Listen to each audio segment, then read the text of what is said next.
like, you know, the snack and chat and Zoom or whatever it is that, you know, Kweku's just been talking about. You call that irresponsible? Whatever it is, it's some kind of chaos that my brain cannot wrap itself around. This is the face of Gen Z enterprise that I can see in front of me. Yeah. He's got a Gen Z beard. Anyway, never mind. Charlie, you're welcome to talking about you. As if you're not sitting here. But you see, forgive us. I'm apologizing on behalf of everyone in the studio. Enkokrano. Listen, see, if he had walked in here, a 65-year-old accomplished entrepreneur, yeah, I think our tone would have been different. Of course. I dare not say he has a baby boomer beard. Charlie, yesterday I went into a meeting, and this is an aside, just before we go into the conversation. So I went to a client's office, right, and the CFO looked at me and says, "Oh, but you're a small boy." Oh, they said it like that. Oh, he said, "Oh, flat." I Straight. said, "Oh, you're a small boy." These people, when they walk into my office, they think they are the same with me, because of course he's the head of finance of his institution. So, and he says, when I finished university, you were not even born. I finished university 31 years ago, and I told him that on that note he's wrong because I was born. Yes. And I was shifting goalposts, but that's just an aside. You know, but you know, the congratulations first of all, Sampson. Media, all I want to find out is how and what time of day did the inspiration to do the yogurt start? Because I know you did this when you were in level 400. Exactly, right? exactly. But I'm sure in that period, combining what topic you're choosing for your Project long essay and project and all of that, now you thought, yeah, maybe I could start doing yogurt. Okay. So I'll say that I was level 400 when I started. What I always said to myself was that I wanted to do something on my own, because you know, right after school, we all know that it's very difficult to find jobs, you know, to do. So I'm like, why don't I try and create something for myself? I was reading Bachelor of Science in Geography and Regional Planning, which is far away from doing yogurt. But I was there one time and I was like, what can I do? What can I do for myself? So I saw this yogurt product on the market in Kumasi, and I was like, this man is doing good. I want to get close to him. Who is in the name of Mr. Eric? And then I was like, okay, that's fine. So I had connections with him. I spoke to him and I told him that I want to do yogurt. And he was like, wow, I'm in school, I want to do yogurt. I was like, yes, I want to do yogurt. So he taught me some one or two things. And then I was like, if that's the case, then I'm going to put it to practice. So I started, even though I was schooling, I was doing the practicals bit by bit in the house. That was my mother's kitchen. Sometimes I can put things together and then I can come out with something which I don't believe and I don't think as at that time was yogurt. But then I was like, oh yes, I did something. Sometimes my mom would be like, and then I'll kick a boom san, that kind of thing. So as time went by, you know, I began to research about yogurts, what really is into yogurts, the health benefits and all that. And then I was like, you know, I had a little, you know, savings that I wanted to invest into the business. So I started to, you know, do my labels and all that. And then also... Wait, slow down for a moment. Okay. So first of all, you're in university. You're at level 400. You are not thinking about just finishing school and go and look for work. You started thinking you wanted to do something for yourself. Exactly. That didn't happen at university. It must have started before you even went to the university. As a child, do you look back now and say, maybe this thing I used to do, you know, as they say, Oprah would never shut up when she was a child. No wonder she's doing. There's something about your childhood or the environment you grew up in that would have made it possible for you to have aspired so long that finally you applied yourself to taking the necessary steps to see this vision, you know, come alive. Okay, I'll say when I was a child, my dream was to become a pilot. Yes. I tell you. My dream was to become a pilot. Okay. And then that didn't really work for me. And then, you know, I was always inspired by people who led, you know, a team. You know, it was so nice to see a CEO, to see, let's say, I'll say a president, you know, who is leading the nation. You know, I found joy in leading people. And before I actually entered the university, I realized how the market was out there, how difficult it is to get a job. Yeah, so I was like, no, I wouldn't wait till I'm done with school. I need to try and do something. I need to try and create something. I need to plan ahead. I was like, if that's the case, I'll save bit by bit. And I know definitely when I'm in level 400 or even when I'm done with school, I might have little funds to start something I want to start. Okay. Now, this is the oak tree that's still growing. Let's go back to the acorn. Let's trace your steps to childhood. Where did you grow up? What was the home like? Okay, I grew up, I was born in Accra, but I come from Kumasi. Okay. I was born at Police Hospital. And then my mom is from the Eastern region. My dad is from the Ashanti region, that is in Kumasi, in Boku. Yes, and I completed Diodane, and then I further went to Kumasi Academy, that is in Kumasi. Yes, Kumasi Academy, Kumaka. And then I completed university in the University of Cape Coast. I would say my mom, my dad, they were not so strict. They always welcome ideas. So when I tell them, Daddy, I want to do this, my dad will be like, are you sure you want to do this? And I'm going to be like, yes. I was a dancer in, I think, SHS. My dad didn't like it. He didn't like that? He didn't like it. I don't quite it. Yes, but I was always convincing him that, Daddy, look at Michael Jackson. Look at Michael Jackson. He's making money. Look at Michael Jackson. He's like, won't you mean Michael Jackson or Ayo or Yankee or Abrochi, kind of thing. So I always found a way to convince my dad, and I love my dad so much that he has a listening ear. He's going to give you the chance. So it got a time he wasn't really paying attention to me dancing. He wanted to see if what I wanted to do is going to be okay. So I was like, okay, if that's the case, anything that I bring on board, I tell my parents about. They always try and support me with it. Wow, that's great. If you just tuned in, this is the Asaase Breakfast Show, and we're having a fantastic conversation with a Gen Z entrepreneur. As Nanaya would put it, looking at the face of a responsible Gen Z enterprise. Now, you were allowed room to express yourself. So evidently, your imagination will run, but you went to see somebody to teach you a thing or two about making yogurt. Exactly. When you decided to try your hands at this, why did you go look for somebody instead of go and search on the internet as most of your generation does? Okay, I actually read about it on the internet. When I saw his brand on the markets, I read about it on the internet, and then I found out that it's difficult to get the ingredients. You might know that maybe milk is used for producing yogurt, but where to get that particular milk? There's culture, there's bacteria culture. Where to get that? You might see all those on the internet. You might see their procedures. But trust me, every yogurt has a different taste and then a different way of making them. So because I wanted to know the actual procedure, where to get my ingredients, I had to go for it and then ask him that I want you to teach me this. I want to know where exactly I can get this and that. And I think it would aid me and then facilitate things. Take us back to the day you made your very first tub of yogurt. It didn't taste good, to be honest. I love that honesty. It didn't taste good. I don't think it was yogurt by then. Okay. I would say it was milk. Yes, it was milk. But I told myself it was yogurt because I did it. And I believed in what I wanted to do. I said it was yogurt. Even though, being honest, it wasn't yogurt. But I told myself it is yogurt. Was there any adverse reaction when you ate it? No. It was milk. It was milk. I actually enjoyed it. I even gave some to my brother. And he also enjoyed it. Did you tell him it was yogurt or you told him it was milk? I told him, my yogurt, drink some. And he also enjoyed it. See how family turns you into guinea pigs without you realizing. No, but brilliant stuff. So how did you then go on to the point where you perfected the recipe?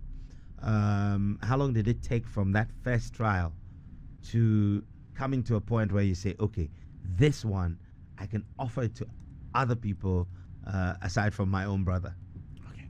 So in university, I met 3 ambitious people who are go-getters, who are currently my manager, my marketing manager, and my sales manager. Okay. They liked the idea of what I wanted to do. I wanted to bring on board, and they also held me. They supported me. So anytime I try doing yogurts, that was in my mom's kitchen.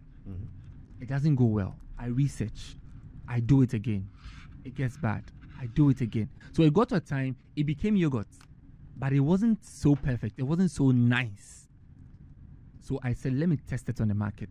Let me receive feedbacks from people. I took it. Some were like, oh, someone like, this is bad. Someone like, it's okay. Those who really know you be like, oh, it's okay. But they don't want to hurt your feelings. Exactly. But the honest people were like, it's not tasting good. But it was someone that I can never be discouraged. I was never discouraged. Okay. The more you tell me the bad side of my products, that is where I'm being motivated to do more. It encourages me so much because I know if they are honest with me, it would make me a better person. But if they rather lie and tell me my product is good whilst it's not, they are killing me. So I prefer, and I always told them to be honest with me with their answers. So they keep telling me the yogurt is not good, the yogurt is not. I kept researching. My team was also helping me out with a lot of ideas. And one day, I remember in 2018, I made a drum. I had a susu box, of which I think I had about 4,000 something citizen. I used everything to buy raw materials, and I prepared yogurt. Trust me, the whole yogurt went bad. I almost cried. I was like, why didn't I use this money to buy some food and enjoy? That thought started coming to my mind. Did you think at that point that maybe you've had enough of this? Yes. I think the second day, one of my friends discouraged me. Yes, one of my friends discouraged me, telling me that, hey, now we use the yogurt and also better. Yogurt, we do cigar yogurt, the yogurt they say scan anymore. So he discouraged me, and I was like, no, I wouldn't allow this to happen. I've already invested my savings into it. If I quit, I lose. If I try again, and then it doesn't pick up or it doesn't make sense, there's no harm. But what if I try the next time and it works? It will definitely pay off. So I actually, when I was in school, I actually told my dad, I need some textbooks. But it wasn't really textbooks. I was really saving for my yogurt business. And but actually, when I was done with school, I actually told him that this is what I was actually doing. And he was like, yes, he understood. He understood because there were some that were not making sense. I'm like, Daddy, we need some books right now. If you don't get them, the lecturer is saying we should leave the class. But it's not true. My daddy would just look at me and tell me that. Yes, my dad was also honest with me. So yeah. Reminds me of a friend whose father used to negotiate the school fees with him. Every time when he presented the school fees, you there to suka. So on him say, yeah, watch it on again. Exactly. But it's a very beautiful story thus far, and I'm actually quite struck by the resilience that you had developed at a very young age. How did that come about? Would you say the encouragement to be able to express yourself as a child at home may have contributed to how resilient you were or have become? Yeah, I would say I really thank my mom and my dad so much, because anything I send to them or anything I tell them, they accept it. So I realized that if I'm to say this to my mom and dad believes in it, what about the outside world? Definitely, they will definitely take it. So if I tell mommy, I want to do this, I want to do that, like, oh yeah, sure. Me sure say be the trying and shit. So they really pushed me, and then it always gave me confidence to do more. So anytime I want to do something, I don't think, or I never thought it's not going to work. I always believe it's always going to work. So, Mr. Geographer, Regional Planner, now yogurt maker. And Pacho, Chairman, what that? In fact, I should be able to know this one. A yogurt maker. Yeah, how do you call it? We'll find it for you. Please find it for me. A yogurtier. Okay, yeah. Chocolatier, yogurtier. Exactly. Yeah. So I mean, have you gone back to doing anything with your geography apart from being able to tell places, see your way around?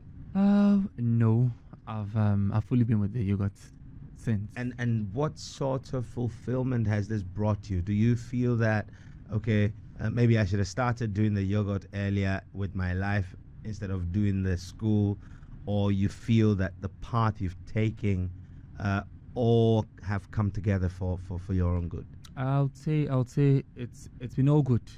Yes, it's been all good. I don't regret taking a different path, or I don't regret starting as at the time I started. I always, in conversations with entrepreneurs, learn that it is easy to talk about the success. And, today you're a yogurtier. Exactly. You have employees. Exactly. Yeah, but it didn't start easy. You recount, the first one not being yogurt, and then some not being so good, and then losing a whole drum of your investment, but you did not stop. Exactly. What has been your biggest hurdle? That one thing that you feel being able to get over was the tipping point that kept you going? What I would say is that the procedure in making the yogurt right was something that was it was a very big headache for me. Trust me, when you are preparing yogurt and it's not in a strict condition or environment, it would go bad. I didn't know all this. I thought making yogurt was just making yogurt in a room. But if outside air comes inside the room, it can spoil everything. Wow. It can spoil everything. So couple of times even when I was starting the business, when I started to sell to people outside, you can get to a time they tell me it's bad, it's gone bad, so I have to retrieve all those products back. I think it happened for about a year. It kept happening. They'll call you, the product is not nice, it's going bad, you have to take everything, keep convincing the customers, so it got to a time I was even tired. I said everything I could see. Today it was production, tomorrow it was temperature, tomorrow it was the fridge. So now I was just off. So when we go, they are like, we are not taking it again. It's no good. We are not taking it. I had series of complaints. And when I sleep, I just want to change it, but it's not happening. I didn't know this was the actual, problem I was facing, until one day there was a savior from nowhere who told me the secrets. So from then, that was it. Everything changed. Everything changed. Wow. Everything changed. Fast forward to today. How many staff do you have? I will have 50 staff. Wow. And in terms of volumes, are you able to meet the demand? Okay, right now as I'm speaking, I'm not able to meet the demand because I supply almost all the regions in Ghana except Tamale, Upper West and Upper East. Okay. And what is it going to take to take yogurt to the next level? You seem somebody who's got a plan. You have a what's the next level for you? Okay, yoga, I'm really focusing on the health of the people. That is one thing I'm focusing on. I don't want to do anything that will go against the health of the people because there are lots of products on the markets that, are having lots of bad impact on ourselves, our health, our body.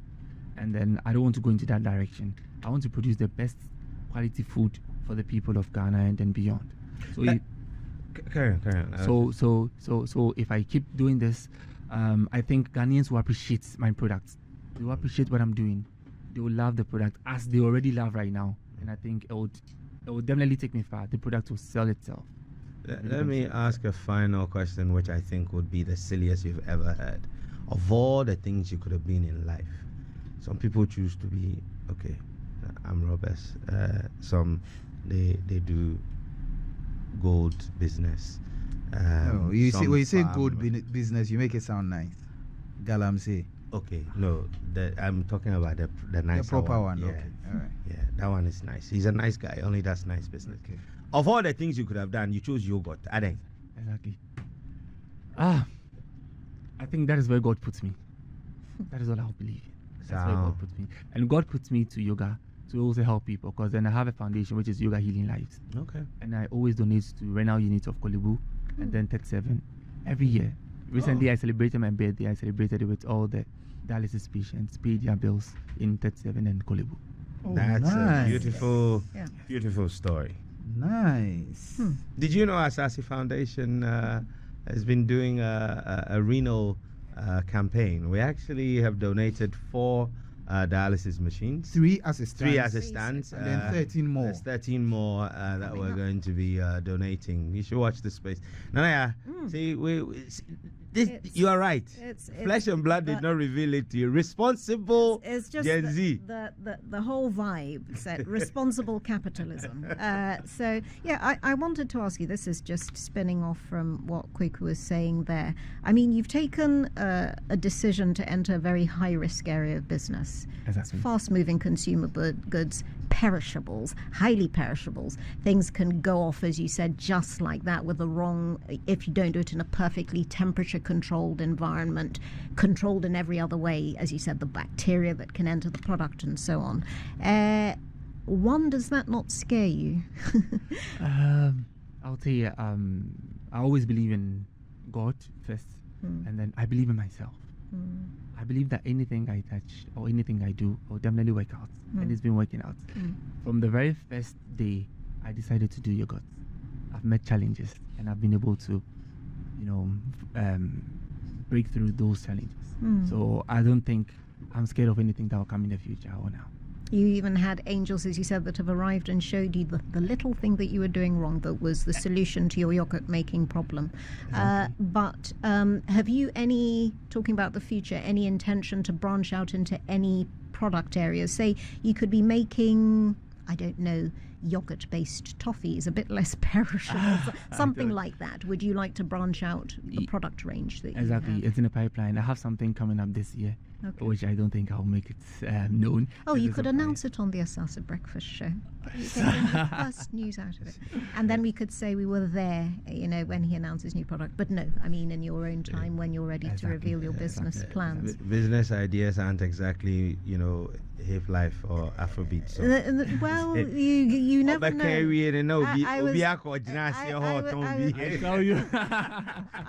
I was just thinking that in relation to the way you market your products, because it's like many other young entrepreneurs who I've chanced on recently. Your branding, the e-flyers that you put out there, they present themselves in a very particular way. It's bright. It's clearly aimed at a younger audience. It's very active. You also did your stuff for Mother's Day, kind of, as you said, the health angle to your product. So this is a product that is safe for lactating mothers. In fact, it'll help you, give you calcium, kind of enrich your diet.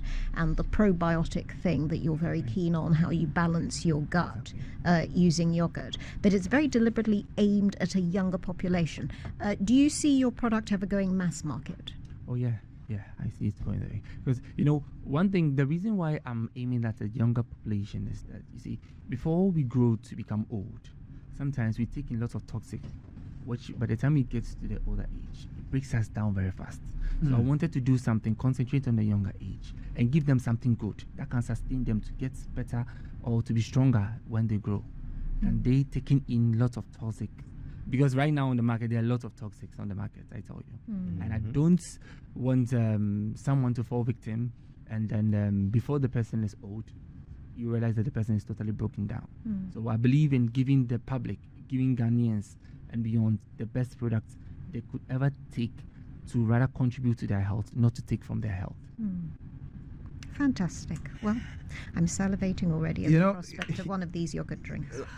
I've been paying attention to you guys ask all the interesting questions, and I mean his responses. I mean, Sampson, you're a bright chap, all right? Thank you. What did not come out is how old you are. Okay. How old are you? I'm 28 years. You're 28. He's not that much of a Gen Z. He's more like oh, you are so pedantic. Yeah, he's not a Gen but Z. I mean the point is well made. He's a millennial. Yeah. He's not even that borderline, but yeah, we'll take it. But when you were talking, there were a few notes I was taking, right? And it becomes I just made about 10 points. And Listening to, and these are some of the things that I'm sure all of us can learn from, whether old or young. This is a gentleman who is not easily discouraged. He has a certain tenacity to this life, and he said it a number of times. I'm not easily discouraged, and that's the thing that he said. And you listen to him and you hear that he would prefer you tell him what the truth really is. So he's giving more to honesty than just mere sheer affirmation. You know, monkey crown. So because it's in that feedback that he gets to build up. And he mentioned also that he had a good team that believed in him. The people who have now become head of marketing and then head of sales. And so teamwork is a very strong message that I'm getting from you. Exactly. And he talks about family support, a listening and supportive father who, even when he knew that, dude, this thing that you are lying to me about, I am still going to provide you because I am trusting that you'll be using it for something worthwhile. A supportive family, a father who actually listened. And talking about family, and Kweku mentioned it, he learned to start from home. So he used his family as the guinea pigs to start this. So learning to start small, getting the support of family, the buy-in of family, I think is one of the things that we should all pay attention to when we want to start something at a more commercial level. And he's devoted to learning and acquiring new skill. He tells us about, some of the bacteria culture and all. I don't think you learned this in geography and regional planning. At all. But this is someone who went beyond that which he had been taught in school and learned new skills. And the customer centrism with his attitude is one that it wasn't lost on me. He keeps on saying, I don't want to give something that would hurt my customers. And I'm looking at a certain generation which is inundated with a lot of toxic. But I want to give them something which is going to sustain them so that later on in their life, in their geriatric years, they don't have to be dealing with some of these issues. And clearly, he has indicated he's a person of faith. And his commitment to his faith also directs him. The fact that he believes it is God who put him where he finds himself. And Kweku asked that question. Why yogurt? Of all things, yogurt, because he believes God put him there. And he's given to charity. And that's a very beautiful thing. And I believe the Asaase Foundation will be happy to partner with you on this renal health campaign that you have been very deliberate about. And of course, the very final thing, number 10, he's given to diversification. He just started with yogurts, and now, suggestions around maybe even yogurt toffees and all that. And something more innovative. And I am encouraged. I am very encouraged. And Sampson, it's been a wonderful time having this wonderful 11, chat. You didn't add number. Mention that. Number 11 is that one fan is a can't go to bed. So or the year susu. taking guarded risks. Investing, because the truth is he actually took some gambles along the way. No enterprise. Gambles exactly. Yeah, no enterprise is without risk. Yeah. But like you said, there was a deliberate effort. Okay, he did not think about multiplying the money. He thought about saving up first and then investing it. Far too often, people his generation quick returns tend to want the microwave effect. Put the popcorn in there, 5 minutes, 2 minutes, 120 seconds. It's ready. And I think it's very good that you've chosen to go this way, and we are very excited to have you around. It's a proud moment. Less than 30, you have about 50 employees. Yeah. That is not a small business. Distributing in about 13 regions. Exactly. Yogafresh. Do you distribute in some of these big marts and malls? And we distribute to Melcom nationwide, Palace Mall. We distribute to Marina Mall. We distribute to all golf link stations, Shell Mart, right. Are Total. you a ShopRite? We are. ShopRite is the only supermarket we are not yet. Yeah, we know the South Africans to buy. Yes. Okay. Eventually, we'll break in there. We'll definitely be there. We'll break in there. You see the man. See, he don't talk. Say we're not there. It's say, not we're no. not there it's not yet. You see the attitude. Charlie, the friend who discouraged you, are you still friends? Oh yeah, we're still friends. Yeah. Do you tell him? Do you remind him that okay, they are okay, you know? Exactly. He even sent his CV for application. I think that was last year. To work in your place. Exactly. I see. Let's talk about you know why? Non-work matters. Are you in a relationship? Are you dating? I broke up.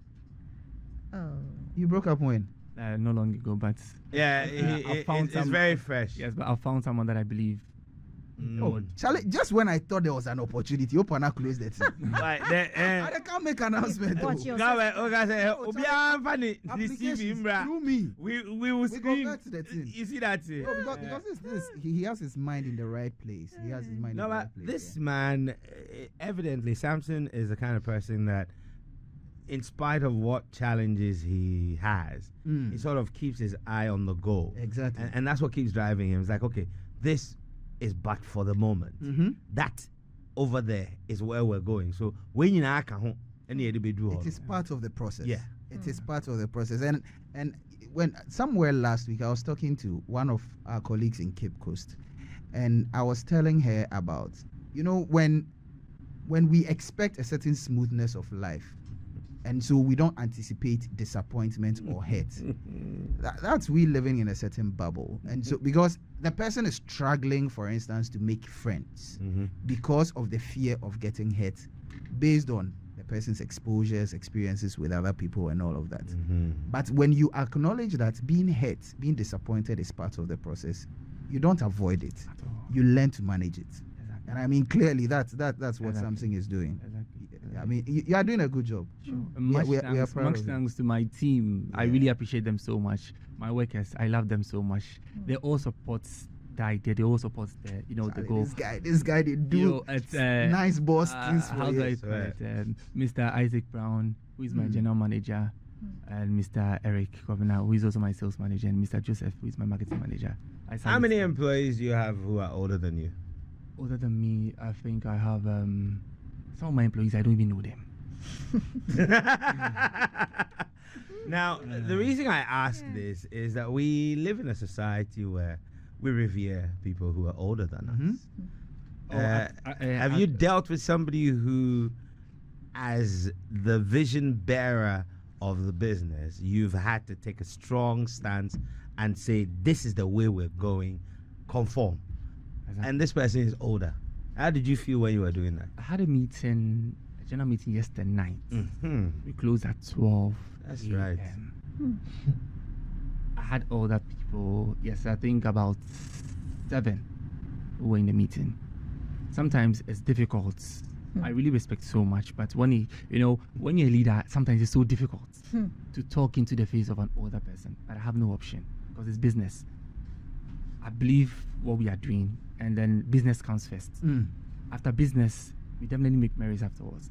I can be strict to my workers for the whole week, and then on one Saturday, I tell them, what are you all eating? I just buy lunch for all of them. That is what I do. We're a guy. University. Just to teach people how to be leaders like you. We're a guy. But is there anybody you particularly have been looking up to who inspires you, who's been like, a lot of people take mentors and try to model their lives around them? Did you have such? Okay, I was looking at Dangote. Yes, when I was in the university. Yes, but after, when I started the yogurt business with my team, I now look at myself. Fantastic. Nothing useful to add at this point, sir. I just wanted to ask, I don't know if you belong to any trade associations and you consult with other young business people, but looking particularly at the challenging economic environment in which somebody might be looking to establish a startup now. I know it's a very broad brush thing, but what sorts of particular advice would you give to a young person with a similar innovative idea looking to enter particularly hospitality or the food business? Okay, one truth about starting up a business is that it's not easy. Sometimes If I should sit here and I should tell you it was easy, I'll be lying to you. It is not easy. But me saying it's not easy is not to discourage you. It's to prepare you for what you're about to do. You should know this is what you want, and that is what you are about. This is the journey you're about to take. Because if you want to start a business, what I advise the young people is not to get a capital and say, I have this particular capital, let's say 1,000 cedis. You want to put it in the business and it's going to work. Trust me, it wouldn't work. It wouldn't work. It would all go off. You have to plan, properly plan. You do a survey and you receive ideas. If there's samples, you give out those samples. You try and make samples, give them out. Ask for honest reviews. Don't give it to your friends because they will never give you honest review. If you want someone you could trust, it's your mom or your dad because they want you to go far. If it's no good, they will tell you this is no good. But if you give it to a friend, the friend will be like, "You're my friend. If I tell you it's no good, Mamenka say yara. Oh, it's nice. It's nice. You might think they are motivating. It's nice, but trust me, it is not. But your mom or your dad will give you an honest answer, and you should build from that. And also looking at the markets, the economy is right now very challenging. So I'll tell each and everyone who wants to start something that you should look into what you want to start, because there are a lot of products outside. Make yourself unique. Why should people choose you? Look for what is like what's that market is lacking, and do that, and preach what you are selling to the consumers, that this is what makes you stand out. So they should choose you. And don't go astray. Don't go out of the line, because there are lots of products when they come, they give you quality, but as time goes on, they lose their sense of direction. So you should just be constant. You shouldn't change, and trust me, it will definitely sell it.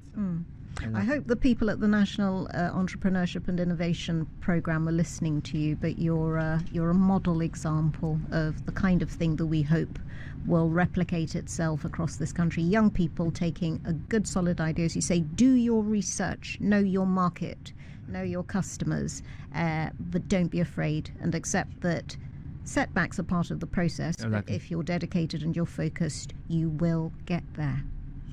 Lovely to meet you, Sampson. Salisi, you be solid guy. You be solid guy, and I'm proud of you. I mean, Sampson, thank you so much for joining us on the Asaase Breakfast show this morning. We're proud of you. We're proud of you. Thank you for watching. Like, comment, share, and subscribe.